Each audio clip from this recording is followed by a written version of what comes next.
Do you need a confinement nanny? If you're thinking of following the traditional Singapore Chinese practice of confinement, you might consider hiring a confinement nanny. A confinement nanny is typically a mature woman who has plenty of experience in confinement practices. What does a confinement nanny do?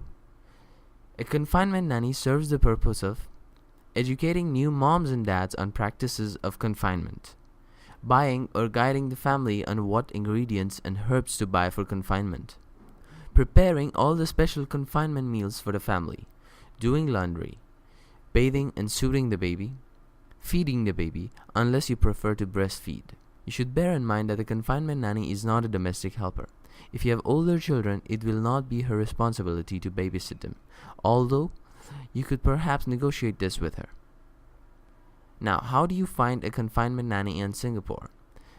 There are not many confinement nannies working in Singapore, so finding the right nanny for your family can be a tricky process.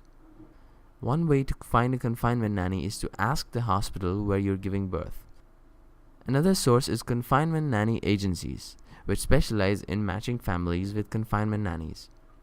The benefit of using an agency is that it's much faster, and in case the confinement nanny falls ill or is unable to fulfill her duties, the agency can send a replacement.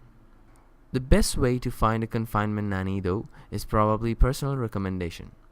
So how much does a confinement nanny cost in Singapore? A stay-in nanny can be expensive.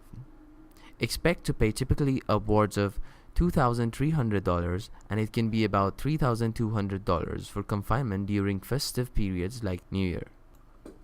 Find out more at pregnant.sg.